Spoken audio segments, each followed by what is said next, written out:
चीज और शास्त्रों में कही गई है कि जब जब एक विषय आता है, आज मॉडर्न समय में ये दिक्कतें आ रही हैं कि कहीं हम कोई हमारे जो ज्ञानी हैं वो भी अपने पथ मार्ग से जो उनका मार्ग था समाज को मार्गदर्शन करने का, वहाँ से वो भटक गए, या तो किसी सांसारिक कामना के कारण भटके या किसी की सेवा प्राप्त कर ली उससे भटके। क्योंकि ये जो अभी जो कंट्रोवर्सी हम जब चर्चा कर रहे थे 2021 में होना चाहिए था या 2022 में, देखिए शास्त्रीय अगर हम मान्यता दें तो 2022 ही कुंभ के लिए उत्तम था। परंतु शास्त्र एक ये भी कहते हैं कि जब जब धार्मिक मान्यताओं के साथ कोई छेड़छाड़ या खिलवाड़ किया गया तो उस दौरान कोई ना कोई अनहोनी, कोई अशुभ समाचार जरूर आता है।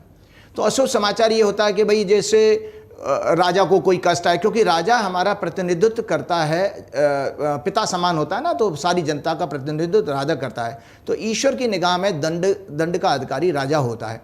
कि जैसे अब आप ये एक संयोग मानिए, लेकिन मैं तो उसको ये मानता हूँ कि भाई शास्त्रों में हमारा उल्लेख किया गया किसी व्यक्ति विषय ने कि जिस जगह पर हरिद्वार कुंभ हो रहा है वहाँ पर अचानक आपने देखा कि वहाँ पर हेड ऑफ द स्टेट जो था वो बदल दिया गया।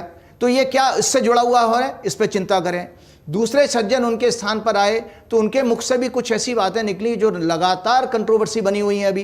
तो ये सब चीज़ें संकेत दे रही हैं कि कहीं हम जो है इस आयोजन को करने में कहीं चूक तो नहीं कर गए थे, इसकी गणना में चूक तो नहीं कर गए थे। क्योंकि ये केवल और केवल मैं दर्शकों को बताना चाहता हूं कि ज्योतिषीय सब्जेक्ट है, कुंभ के मेले का आयोजन ज्योतिषीय सब्जेक्ट है।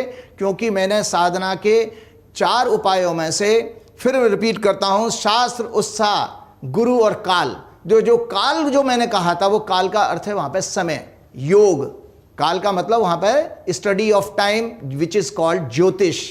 तो वो ज्योतिष के बिना आप जो है किसी पूजा की शुभता अशुभता भी आप नहीं आप देख सकते बिना ज्योतिषी के सलाह के। तो कहीं ये इस पर भी चिंतन होना चाहिए कि ये मिस्टेक्स जो हुई हैं और आगे ना हो, इसको हम सुधारने का प्रयास करें।